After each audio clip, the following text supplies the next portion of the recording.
Ever wonder what casting directors think of your auditions? Well, today I am interviewing casting director Seth Caskey, and he is going to spill all the casting tea. Let's go.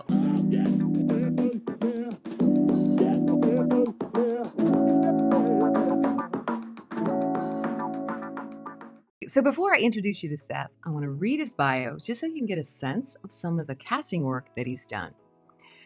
Seth Caskey began his casting career working with Elizabeth Barnes in 2015 and has since been involved in such projects as the Emmy nominated Netflix series Glow, also a Netflix series What If, Freeform's Siren, and Blood and Treasure on CBS.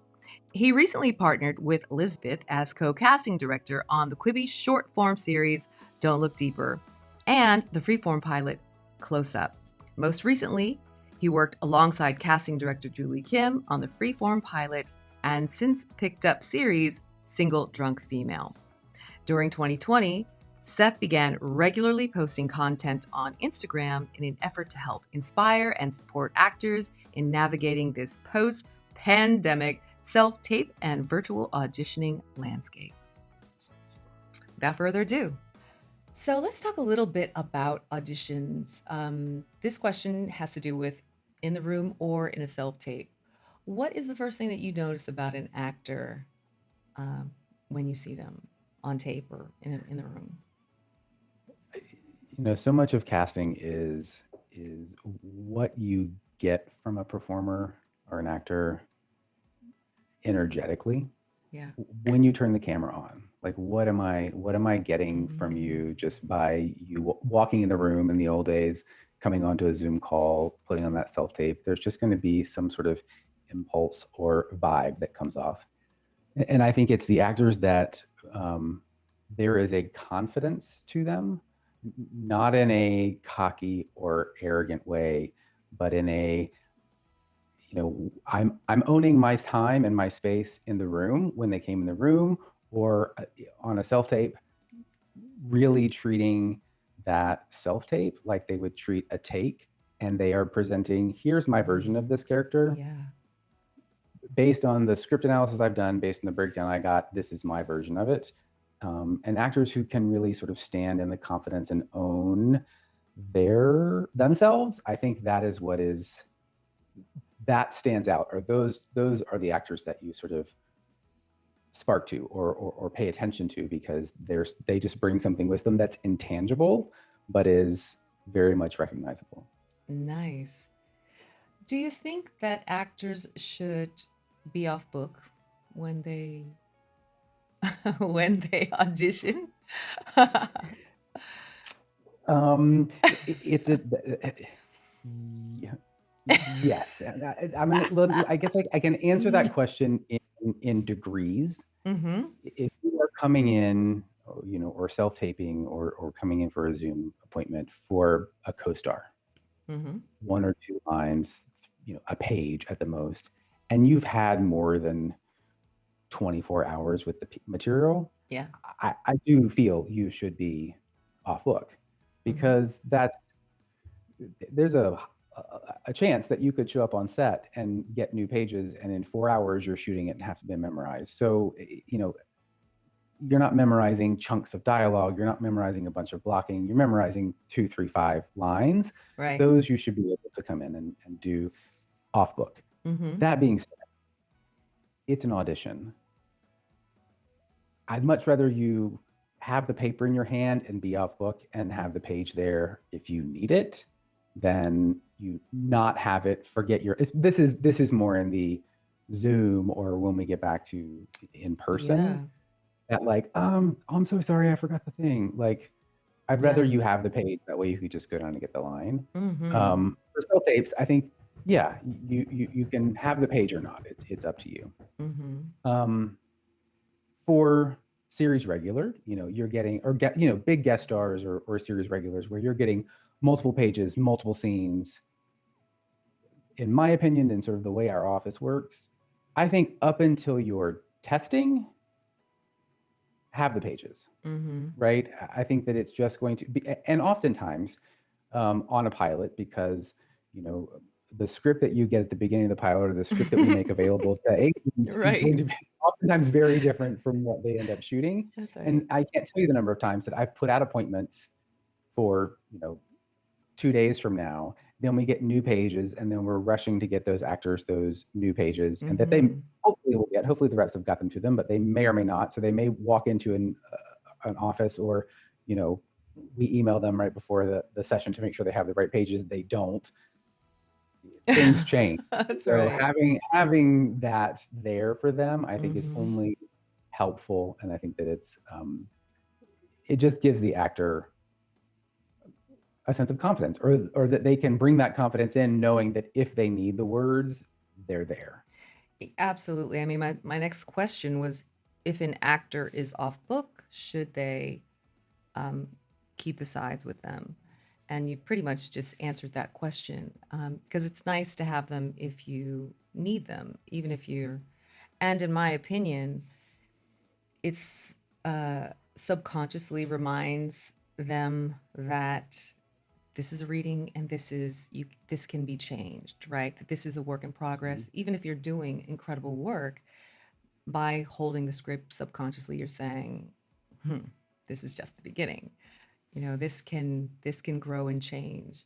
So that's why I always recommend holding your sides, even if you're Yeah, off book, even if exactly. you don't And need then them. I have seen actors too, like they'll bring it in for the first take, and they'll have their pages with them, and the director will be like, "Okay, great. I'd love to just sort of play with this," and then they'll throw the pages down, and then do the second take just kind of in it because they Sure. didn't need them. Like if you Yeah. don't need them, then that's great, and then that way it sort of frees them up to take Move. on, to hear the direction, and sort Tell the of story. incorporate that into the next take. I will say that by the time you're testing, if you're up for a series regular Oh, role, yeah. by the time you're testing, absolutely 100% off book. It's performance level at that point because you've got all of the studio execs and the network execs in there saying, this is the person that we're willing to Right. spend this money on and hang this show on. Mhm. You need to show them a performance level of performance at that point. Absolutely. So, what do you need to see in an audition? We talked about what draws your attention when you first see an actor when they're walking into the room or in a self tape. But what do you need to see in an actor's performance to actually move them to the next round of auditions, say the producer session or further? Um, you know, I th- as I'm watching an audition, there are really sort of two questions that I'm asking myself, or it sort of starts with two questions. One is, do I buy this person in this part? Like if Mm, it's a teacher or a cop, or like, do I buy this actor with the essence and energy they're bringing right now as this person, as this character? Do I buy them as this character? Do I believe them as this character? And then mhm, do I believe the words that they're saying? And are they speaking truthfully as a real human being, and not auditioning and not acting in the moment, but really being a real person that I believe? mm, And to me, if both of those are yeses, then that's an audition that I want to put forward. mm, Um, mhm. that's kind Yes. that's not always the case, but because we could be reading actors that somebody does something that's not what they made a cool choice, or this was a sort of a left field option that we brought in that was not exactly what the producers were asking for, that were like, they're really cool, they're a great actor, we've hired them before, we know them, we think the producers should see them, even if it's not right for that particular role, they belong in this world somewhere, and we want to get Mm, producers familiar with them. That's happened several times. We'll sort of introduce actors to producers that then we will ultimately hire, or eventually hire, episodes or seasons down the road, but we've sort of mhm, um, introducing them to the team earlier in the process. mhm. Absolutely. Yeah, that makes a lot of sense. And I think also I think oftentimes actors feel a lot of pressure to book that particular job. And I always say that it's really not about that job. It's about the quality of the work that you're creating. Like, what are your standards as an artist? And, you're really just going in there and doing your art. And if they don't buy it, they're not the only buyers. like do your art to the best of your ability. And you know, there may be possibilities in the future, but there's so many things that go into casting. I think that they don't. Many actors don't understand that. If they got a read for it, they think, oh well, then I'm going to get this job. But there's just so many variables that go into it, and I like to share with them that if you know that there's a lot of variables go into it, so there's two things: you need to be A, responsible for the quality of your work, and B, let go of mm, it's like let go of trying to control the casting process. Hmm. Your agent can't call enough. He's like, what's for you is for you, and what Hmm. isn't. Hmm. And so it's being responsible and letting go as well at the same time. Hmm. And I think you could also reframe that. The actor also has the opportunity to reframe that I got the read, I have to go in and get the job, to I got the appointment, I got the job. Like, Mm, to me, that's I love for the that. time that you have the sides, or while you have the opportunity to self-tape, like, the job is yours. I That's think right. you will I be love hard pressed that. to find any casting director that tells you that every single self-tape we watch, every single person that comes in, either physically or on Zoom, we want you to be the answer. Mm, We want you, because I mean, as we started this whole conversation off by talking at the time frame, especially in a pilot or even in series, like I have a limited amount of minutes between the time I get a script and the time I have to be cast on something. And if I can get stuff done earlier in that process, then that just frees up so much more time for us to do other things, that I'm always rooting for every person. So you have the job. And as long as I buy you as this character, and I believe that the words that you're saying, or to you, that you do your art to the best of your ability, maybe that's what we need in this part at this time. But if you do those things, I'm not going to say you're a bad actor. I'm going to say you're not right for this part. It didn't work. It didn't play like we thought it was going to play. But you're someone who is a good actor that I will bring back again to give the same opportunity again. And then what's yours is, or what's for you is what's for for you. you is for You'll you. get, it will happen when it happens. That's right. Absolutely. We talked a little bit about what an actor needs, what you need to see.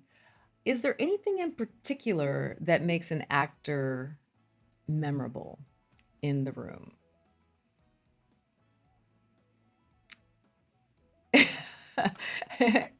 I think that it's so subjective. I mean, I Yeah, think it it's is. just you feel it. I mean, it's like, You feel it.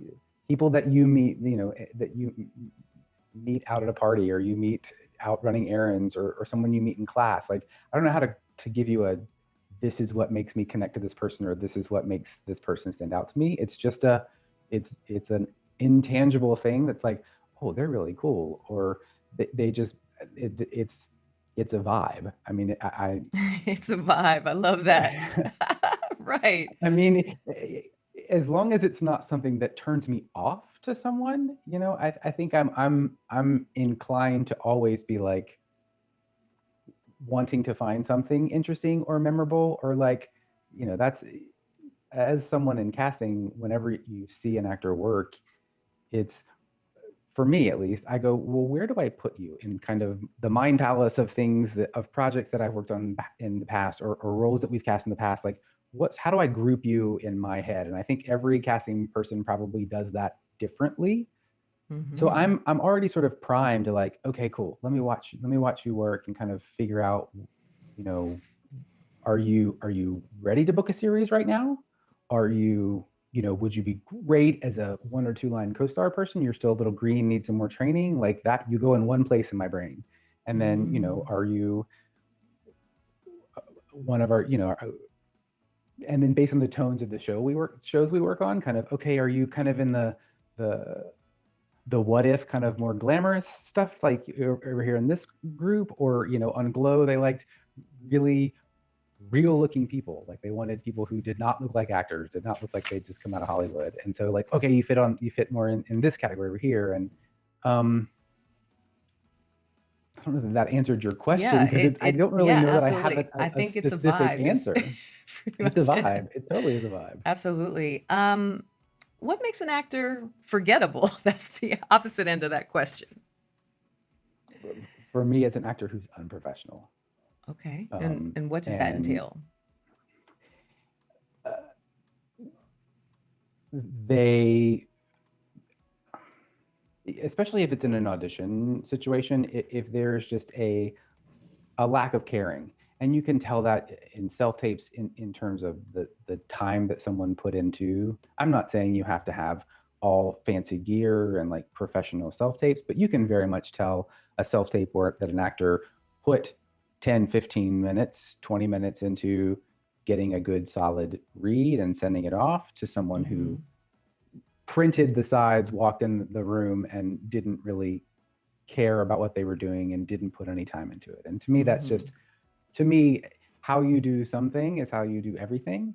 And if you don't Yes. have if you aren't professional enough to sort of show up for the audition and do the work for that time, then that gives me question of how you're going to be on set if you are to get this job as a job. And for me to recommend to our producers in the studio that you're the person that should have this job, I have concern about that. So not putting in the time to do the work and really sort of not taking the audition seriously.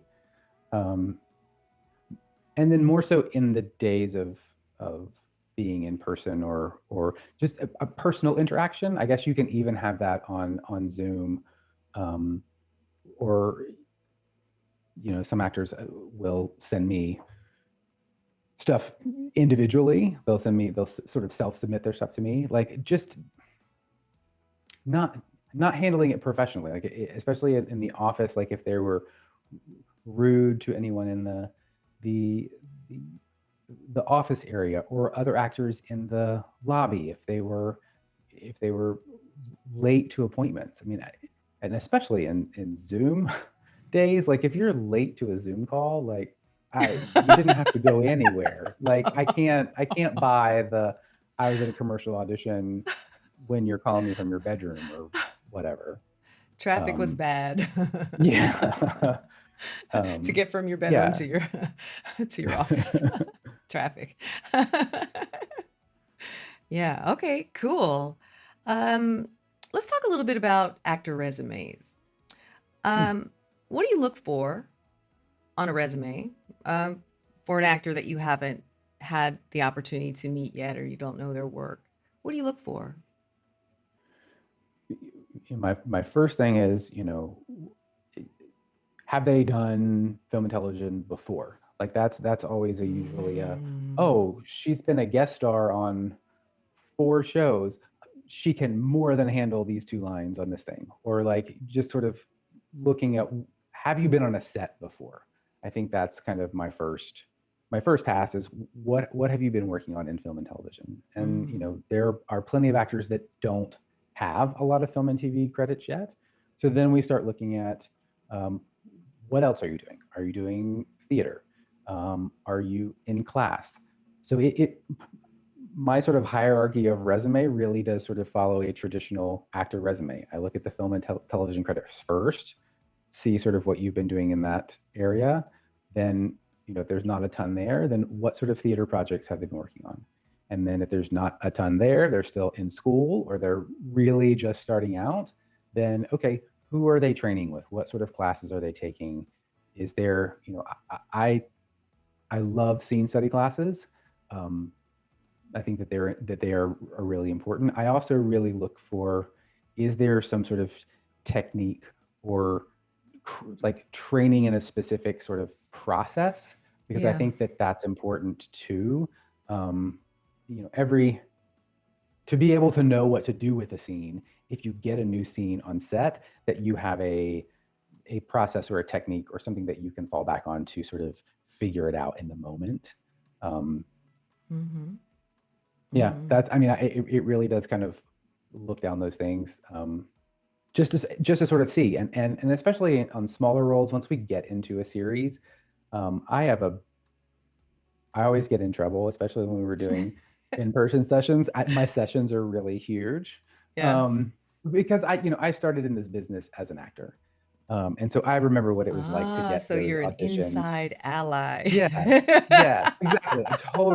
I'm totally an inside ally. Oh, nice. And so I am more willing to like I love seeing newer people or people who don't have a ton of credits on stuff because giving people a chance to Mhm. get that. I remember what it felt like to book my first co-star, and so to be able to sort of help another actor on that journey is really exciting to me. Um, so just because you don't have a ton of film and TV credits doesn't mean that you're not going to get an appointment, or you're going to get a self tape. And that is one of the silver linings I will say in this last year is because I'm not limited to bodies in a room and minutes in a day to see actual physical people. I can put out, you know, a lot more self tapes and have them come in and me watch them at 2 in the morning if I want to. It does allow me to see more people, Mhm. which I think is I like to do. Always more is Mhm. better. Absolutely, absolutely. You don't have to, all the rigmarole of, people walking in and out. I mean, you probably can sort of double the amount of people that you can see Absolutely. just Yep. because there's no downtime in between tapes. Um, what three what are the top 3 special skills? Like I've always had special skills on my resume, but I don't does anyone ever look at those things? But what top 3 special skills are really helpful in casting an actor? I heard like riding a horse if a casting agency does a lot of period pieces, things like that. Like what do you is there anything that those special skills help with? I mean, to your point, you said riding a horse, and I was like, I don't know that I would ever have. Actually, there was one role in Glow where we needed the guy to be very comfortable around horses, and we ended up hiring Right. an equestrian guy. Um, but no, for like a show for Westworld or a show Oh, where yeah. a period show where horses are a part of the show in itself, like that would actually absolutely be a special skill that would be important to have on your Sure. resume. Is there I think like the a one that I top look at the 3 though? most, language skills. I think Yes. that is one I would say that's probably the one we look at the most. Mm. If an actor speaks another language or does another dialect, if we happen to, if an actor is Australian or English, do they do their standard American accent? So any sort of accents, languages, I would say is a top special skill to have on there. Um, I mean, we do read them just to kind of like sometimes we'll laugh at them and Yeah, like some right. people, I think actors will put those kind of like crazy ones on there just to see if anyone's paying attention. Um, yeah, I mean, because on Glow, I think it wasn't really until the fourth season that we were looking. I mean, some of the guys we did, but we looked a lot at wrestling guys who we knew were wrestlers. But in season 4, there were some roles where we were looking for people who had some sort of either gymnastics or physical, what sort of physical stuff they were comfortable with or put on their resume, so that we were going to require some wrestling training for a couple roles. Um, Mm. But there's yeah, but I so I would like say, languages. I mean, I think that makes yeah, an awful lot of sense, yeah, absolutely. and I Okay, think it cool. also depends on the project. I think the specific needs of the project, and Mm, like horseback riding is not one I've really looked at a lot, but there are probably offices who would find that. Um, useful. and I think um, you know with we did do a sci-fi show where there were some um, visual effects and like there was like some harness stuff and motion capture stuff that people were going to be Mm. responsible for doing in that show. And so I think like would be helpful to be on there if you're yeah, that's I Yeah. don't have a top 3. That's a hard one for me. Okay, yeah. Yeah, no problem. How important are supporting sources like actors' reels, IMDb credits, star meter ratings, social media followings? How important are those things in the casting process? Without a doubt, your demo and supporting clips are, for our process, probably the most important thing, especially if you're an actor that we don't know well, Mhm. or you're an actor who we haven't seen in a while, or you're an actor who, you know, is making the transition from, you've booked a healthy amount of co-stars and guest stars, and we're really trying to set you up to get this series regular role. Having good Nice. material available to sort of build the case that this is a role that you can handle. Um, that I would say is probably the biggest supporting document that I need and use on a regular basis. Does it have to be material that is does it have to be jobs that were, you know, booked professional jobs, or have you ever seen uh, you know, a scene or something like that that was clearly shot by an outside production company? There are those companies that shoot those scenes. Are any of those worthy enough, or for you it has to be a professional job that's been I think for me, it's a professional job is always going to be the best that's option you can the have. credibility. Mhm. Exactly, because it's third party credibility saying someone else Mhm. has hired you before and put you in this, and here is your work on their thing. Yep. So that's probably always going to carry the most weight. Yep. Um, and then if they're, student films, short films, indie projects, those are all great to have as well. I always um, I always pause before I tell an actor to go spend money on something. And I know that there are these companies that will write something for you and shoot it and do the whole Yeah. thing. Um, you know, my first recommendation was those can work, those can be great. If you do you have some friends that can help you do that? Like, can you do that without having to go and Couple thousand pay dollars, I some think. exactly, exactly. And sometimes the material can be fine. Because that's whatever you put on your demo, I think it should be scenes and clips that really show what you do, show me Mhm. how, this is how, it shows me what to do with you. It Right. shows me what to put you in. It shows me that you've done this type of role before. Um, or it shows me this is the level of actor that you are at. And I think that there are sometimes actors are maybe better than those scenes let them Sure. be. Yeah. Oh, yeah. Um, because I would much rather see, you know, clips, self-tape clips, those sort of self-produced things as here's the 30-second multicam clip. Here's the 30-second procedural clip. Like those sort of that are that are much more specific than a fully edited demo reel. Mhm. And I think you can do those in a way that in a self-tape format or in a much more self-produced format, then those get cycled through, Mhm. as does that make sense? Yeah, it I don't know if does. the Absolutely through line is does. making sense.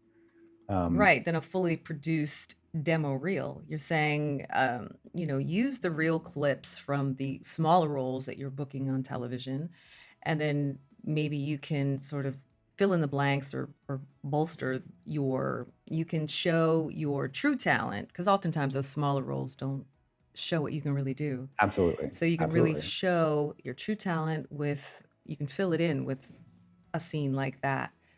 Yeah. That makes Yeah, great sense. How long do you think a demo reel should be? There's a lot of opinions about that. yeah. I mean, 2 to 3 minutes at the most. Yeah. Um, if it's good material don't just fill up 2 to 3 minutes. Like if you have 30 to 45 seconds of really good stuff, then that's the length of your demo reel. I love Like that. make it the best that you have, because if it's not great, that's maybe all you're going to get in me watching it.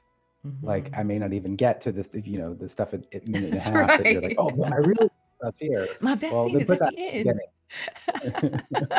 um, Okay. because a lot of times I'm just watching it to be like, let me just see them, especially if it's an actor that I don't know. I got your headshot. Cool. There's something in your headshot that says this actor might be right for this part. I looked at your resume. Great. You've been on a set before, or you're training, or there's like, okay, great.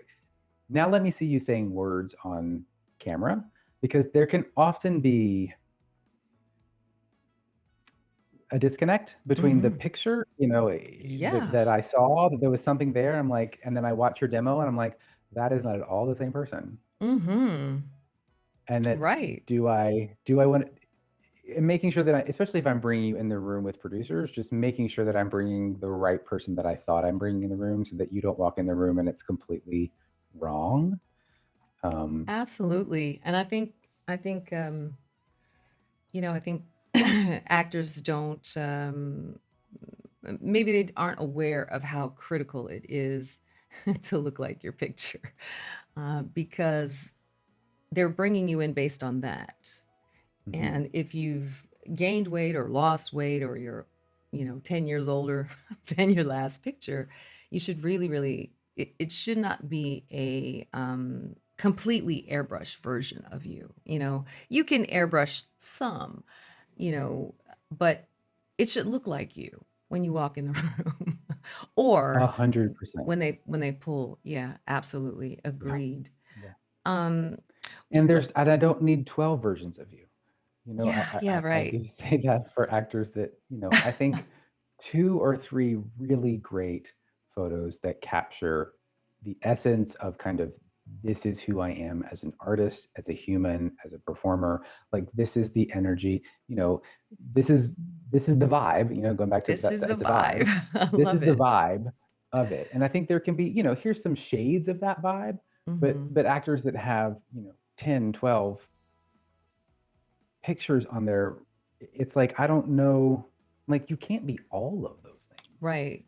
And it's like I get some, they submit this one like tough guy, like, or whatever, they got the real like badass picture in their headshot session, and they're like the sweetest person in the world, that are not, yeah, with eyeliner and a leather jacket you can kind of look this way in a still image, but Yeah, but that's if not it's the not in your vibe I'm going to get from you. Yeah. energy, Yeah. yeah, yeah, I think a lot of times, especially neophyte actors will have they will try to be everything to everyone, and maybe the coaching that they've got that they've gotten from their agents or managers is that they need to have a headshot with a doctor's outfit, a headshot with a police outfit, and so to me, that just shows that they have a long way to go in terms of learning who they are and Mhm.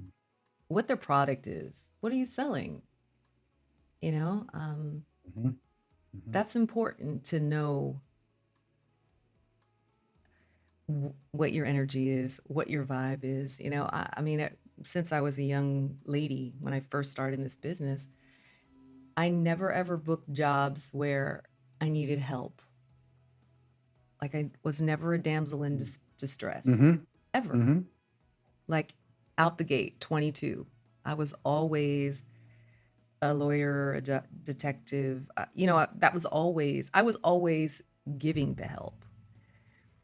And that hasn't changed. Mhm.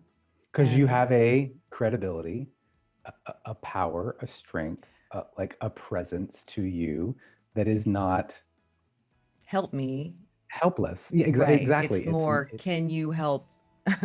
Right. It's a Absolutely. leaning forward energy. It's an energy that comes at me, as opposed to a submissive kind of, yeah, Absolutely. and And that's just once you Wendy know as a that, person. yeah. And once you know that about yourself, then you can build your brand around your strengths. Mhm. I mean, And I that's think, there's a technical process of actor training, learning how to mhm. memorize lines, understanding how to do script analysis, understanding blocking. But there is an inside game that I think actors need to tackle equally as Oh, much. oh, That Seth, it is just what you said. Is you've got to know who you the are, inside and game. you have to know who you are, and you have to hopefully accept fully who you are before you can start to do take because acting is really bringing so much of your emotional understanding to somebody else's words. And Mhm. once you know who you are and how you feel about things, being able to bring that into the work that you do, one, it's just healthy in this business to be able to know who you are and and accept yourself fully and truthfully. And then it's going to make your acting even more compelling because it comes from a place of truth, and it's not you trying. It's not Wendy trying to play the damsel in distress. It's That's like right. that's just not. It's not going to fit you. Nope.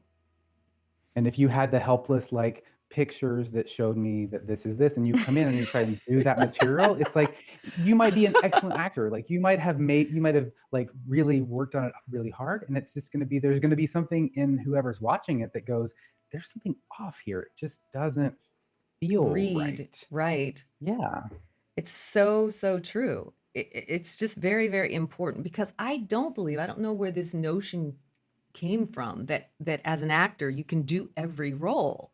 That's just not true. There's a handful of actors out there who can, morph themselves in a way, Meryl Streep being one of them.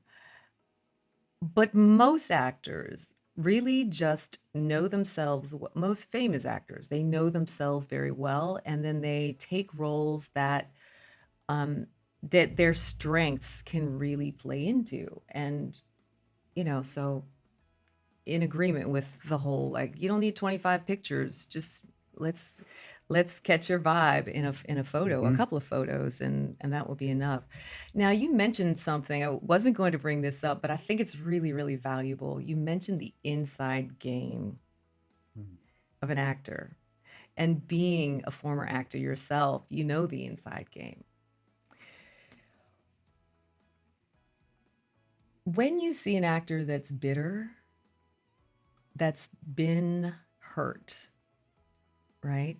From, you know, anticipating booking a certain thing, or maybe anticipating that their career would be at another place by now. Like, what do you, what advice would you give to those actors? Because that's the mind, that's a mind game that that's a roller coaster ride that they don't have to be on. Hmm. Hmm.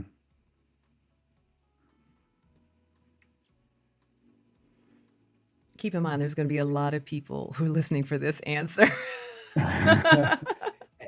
And honestly, I have to answer it from my if you find yourself where that is where you are, and that you find yourself feeling more frustrated or bitter or angry or sort of beat down by where you are, the question I had to ask myself is, then is this what I want to be doing? One, like, Mm, is yeah. is this if I'm consistently feeling this way, or I'm Hmm. consistently not feeling like this is bringing me joy in some way or allowing me to grow in some way, then evaluating is this really sort of the best what I should be putting my energy into right now? Because the truth of this business is you're going to get a lot more no's. You're going to get beaten down a lot more often than you are ever going to get the yeses or the uh, the wins are going to be few and super sweet, and the losses are going to be many and as bitter as you want to make them, or as bitter as you want to take them. Yeah. And finding a way to, back to what I was talking about when you get the audition, like finding a way to reframe the wins that you do get, or the opportunities that you do have to do the thing, that's a win, and that is something that will help carry you through to the next thing, or something that you can be proud of.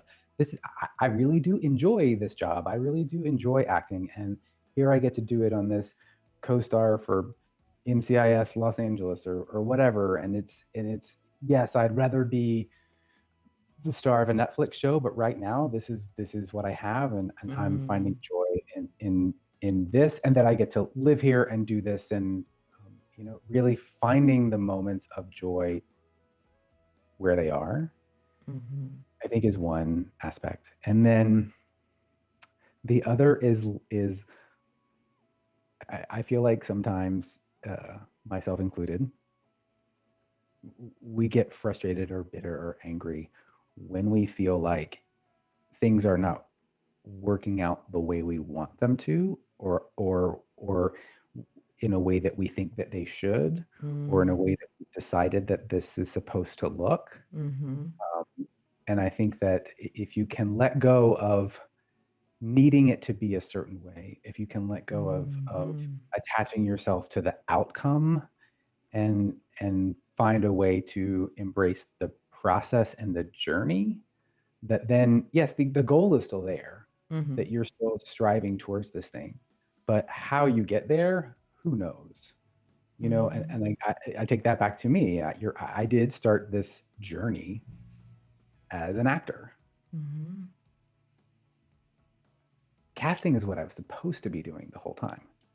But I took that journey of the bitter times and the frustrated times and the fantastic, wonderful times that led me to a career that's not at all what I thought I was going to be doing 10 years ago when I started this, to now to this is the job that I have. And it's like, oh, I get more fulfillment and more excitement and more joy doing this than I ever did acting. That I love acting. I love actors. I love script analysis. I love doing all the stuff. I did not like being on set. And that was the sort of moment for me, is I loved auditioning, oddly enough. And then getting on set was like, it caused so much anxiety for me. I was like, this is not fun for me. I don't really enjoy this as much as I should be enjoying it, because I've worked very hard to get here and I'm not really having a lot of fun. But then when I was like, okay, I let go of it needing to look a certain way, of needing to book the series regular on something, and then was given the opportunity to move into casting, I went, oh, this is it. I have so much fun doing this, that to bring that back to letting go of me, I felt like being the series regular was the goal, was the thing that I was striving to get towards. And ultimately that wasn't, I had to let go of that being the goal and just enjoy being in this world, doing this thing, meeting these people, getting to play. That then casting, I was able to be open to the idea of that goal changing to being something else that ended up being a much better and more fulfilling goal than the one I had. Does that make sense? Absolutely. It was like you had a goal, and then you found your purpose. You kind of, your goal and your purpose in life, those are two different things, and can be in a lot of ways.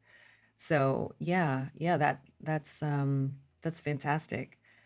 Let's talk a little bit about self-tapes. You are sharing such wonderful information about just the technical side of self-taped audition. So you guys have got to go over to Instagram and check Seth out. He's Seth Caskey. He's giving just incredible. And of course, I'm going to, his name is, I will probably cut this part out because I'm going to be adding your name later. I like to do everything in post just in case things change. Okay, I like to be able to change it in Final Cut. So definitely, guys, go check him out, because he is giving such great advice about self-taped auditions. One of the things that you said, Seth, was you recommend shooting in 720p and 30 frames 30 frames per second. Why? When we have 1080, I'd love for you to share about that. Sure. Thank you for saying that. Thank you for watching the Instagram videos. And yes, go check it out. And I try to be as interactive They're as I so can good. and answer any questions from folks if they have any. And I really started putting all that content out there in an effort to, now that we are in the self-tape reality in a much greater way than we were 18 months ago, Yeah. really trying to sort of, understanding that now that puts a lot of onus on the actor that would normally have just fallen to casting.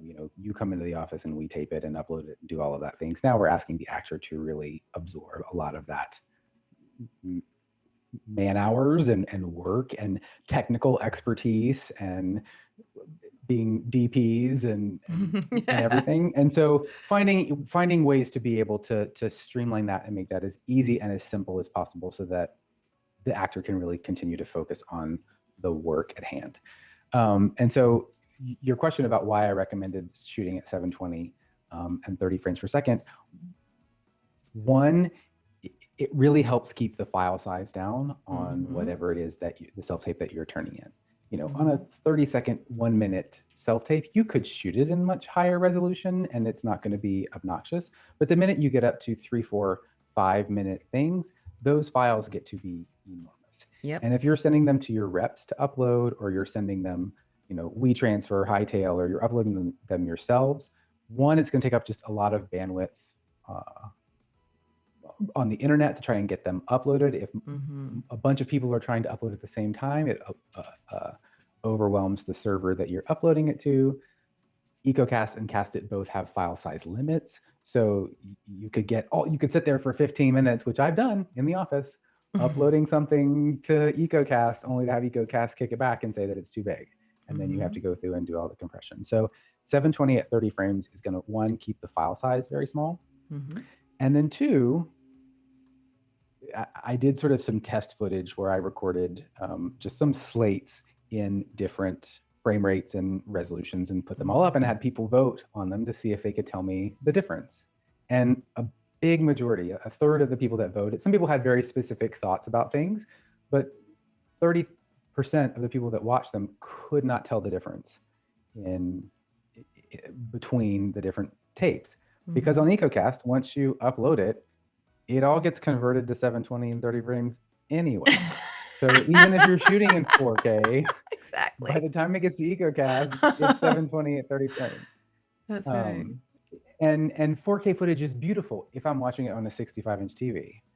Like most of your self-tapes, producers are watching on their phone, their iPad, maybe on their laptop, now that we're all working at home, but no one is watching and doesn't need that quality of footage in a self-tape.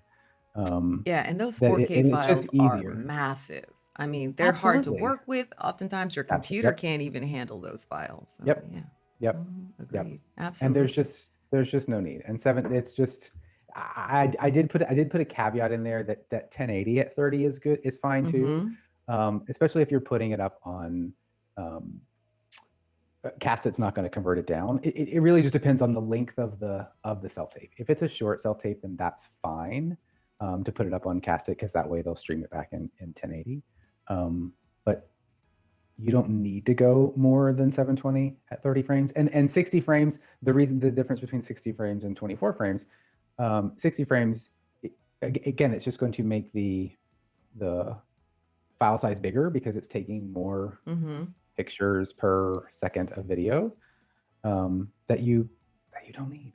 Yeah, and also the look is very different too. 60 frames is like Monday Night Football. That's shot in 60 frames, where 24p or 30p, that's closer to what your eye sees, and you want your auditions to look like real life. So I like the 24 and 30 for sure. Yeah, I mean, 24 is definitely a much more cinematic frame rate. That's pretty standard for cinema. Yeah. But again, you're putting it up on a streaming service that's gonna do its own That's conversion right, to it that's anyway. right. It doesn't matter. That's right. The way it leaves your house, that's not the way it's gonna end up. By the way, I love that video that you shared about, the iPhone and how you have to select, what did you say? It's you have to select Most compatible. most compatible on your Yes. iPhone because oftentimes when you transfer the file onto these servers, something happens to them, some kind of weird thing. So you have to have most compatible selected. So guys, you've got to go over and watch Seth's videos. I mean, there's just so much stuff there. Um, And absolutely. my favorite one is about slates, because that one I always people I actors saw always get that. so worried about getting that full body slate in, and there's a very, very simple way that you can do that in You know iMovie. what? Okay, so Um, that's great. So I'm currently teaching a class right now. And, this is how we reconnected because my students were telling me about, they were saying, "Oh, this Seth came up with this." Because I was like, "That's genius." Well, I didn't how come did up with it. that happen? I cannot take credit for coming up with it. But putting it together and making it very easy to show you step by step how to do it, It's so it's so easy. boom. I mean, so easy. And so, guys, yes, ladies and gentlemen, please run over there and see the way that Seth he does a step by step on how to, get that full body shot in, and it's so seamless. It's so perfect. Seriously, I've started to do it. It's fantastic. I love it. Um, Anything else you'd like to say about self tapes? I mean, all of the information is there. How about sound? Is there anything you'd like to say about that? Because lighting is obviously important. Again, Yep. guys, I'm not gonna just go through all the great information that he provides, but I love what you shared about the 45-degree angle, about the ring light, and I mean, so many great, great tips. But what about sound? Both of us, if you're watching this and not just listening to it, both Wendy and I are using external mics. We're not just using our camera mics or the laptop mic. So I do, again, I always hate to tell actors they have to go spend money on things, but some sort of mic, I think it would be a worthwhile investment for if you're looking to sort of take your self tape game up. Yeah, That's going to be important because if I can't hear you, if your levels are too low, or I'm getting a ton of ambient noise from the street traffic, or your dog barking in the background, or the fan going, or something, what is really most important is me being able to hear your voice. And I know a lot of, if you're lucky enough to be quarantined or held up with another actor or someone who's able to be your reader physically in the room, that's amazing. I do know that a lot of actors are using virtual readers these days, and that's yeah, 100% great. Like, you don't have to think that that diminishes the value of your self tape at all. But playing around with what audio you have available, what sort of mics you have available, whether it's if you are taping on your iPhone, there's some settings where you can turn off the stereo recording of your mic or turn it on. Stereo recording is going to pick up front and back equally. If you turn it off, then it's going to focus more of its attention just on you and still pick up the mhm, reader, but really get you um, better quality on you. Or if you get an external mic that you either run into there are a couple of there are a couple of products that will plug straight into the bottom of your cell phone, or that right. you can um, there's wired options that you can have a lob that runs into your camera somehow to get the mic as close to you as possible so that you really have good clean audio. I think is a worthwhile investment, and play around with it. Mm, It's my biggest thing that I tell actors, and it's kind of how I figured most of this stuff out. You just play around with it and test mhm, different options and see what settings work the best, so that you know how to use your gear when the time comes for you to use it, that yeah. you're not trying to figure that out while you're trying to get the self tape in by 7. Yeah. Oh, that's such It's a you great have it. point. Right, absolutely. And I have a self-tape gear guide, and I'll definitely include it below. Seth, do you have a gear guide that you recommend or anything like that? I have not put together because I I have not done that because I always feel weird about recommending specific products because I know that every actor is coming kind of at this from a different budget level. Yeah, Um, and so I think it's good diffused lighting, some sort of mic. I mean, I happen to like Rode as a brand of mic that I like a I like lot because it Rode makes some too. inexpensive options. And the one that they make for the iPhone is really nice. It's like a small sort The of Rode Go. shotgun mic. Mm-hmm. Um, that or the Go, which is their wireless lav that you Oh can yeah. clip one on you and clip one on your camera. Um, I don't have specific products Yeah, that and I actually found a mic that I like a little bit better than oh, the okay. So it just happens to be sitting here on my desk. It's called the Deity. Let me tell you why this mic is Yes, neat. I have heard of them. Yep. Is So that let from me tell you why Aperture? this mic is so, I think, interesting. It's called the Deity D4 Duo, and it picks up front and back. So it picks up your reader. If you're connecting this to a camera, then it gives you two tracks of audio. So you can, That's nice. yeah, Then you can pull down your reader or pull them up as you're using. yeah, Yeah, right. that's So great. then That's it's great. not like, like they're underwater. So I really like that. Although you do lose, if you do plug this into your phone, it turns it into one. So you can choose either just this being a shotgun mic going forward, or you can choose both. It just has a little switch. So, and it's about Okay. the same price as that small Rode mic. So anyway, that's my new favorite toy. I want to say, Cool. I you've love been, gear, so what's that? I love gear, I so think we have I'm that. excited to I think go we have check that that out. thing that like, what's new? Yeah. I'm like that. Yeah, Yep. yeah, I got that closet of Yep. Me all the too. new I got a stuff. whole second bedroom right now. Yes, that's me.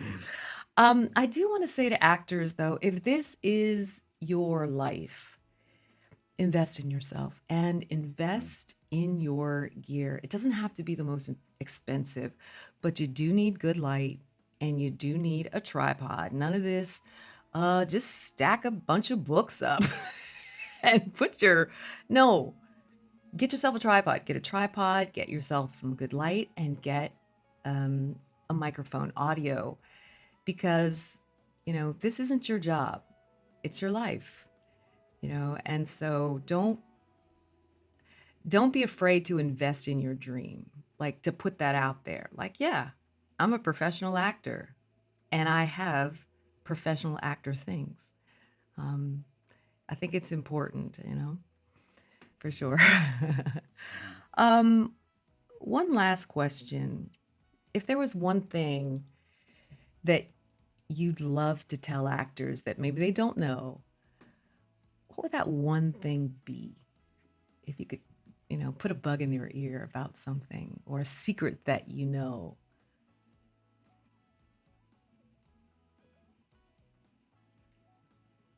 I mean, I think it go. I've already said it once, and I think that the more actors are able to internalize the truth, this is truth. Yeah. I casting loves you. We're rooting for you. We want you to be the answer. We are so excited that you're there. We are so excited to see your version of this character, this scene that we've given you. Like, you have the job. You book the role. I want you to be the answer. And then just come in and show me what you do. Be that artist that you are training to be, and come in and show me your art and your craft, and know that if it's not right now, that it that there's that adage that I heard when I was acting, like, book the room, not the job. Yeah, And that, I mean, absolutely. it still applies. Like, come in and be a good actor that I go, wow, what that intangible thing that I couldn't describe of why I responded to a certain actor, it's there. And they're not going to book this part, but they're someone that I'm going to keep coming back to time and time again because I know that they're good. And I mean, that, I don't know if it's, we love you. Like, there's I think that a lot of times casting directors can be seen as other, or as the gatekeeper or these big ogres under the bridge. And, you know, there are tons of personalities in this business. And, you know, I may be more open and accessible than other casting directors are. But I think at our heart, none of us are in this to be assholes. We're all in this because we love making movies and TV and theater and actors and writers and collaborating to create these great things. And you're as much a part of that as that process as we are. We can't do our jobs without you. And we want you to do your job well, and we want you to be the answer.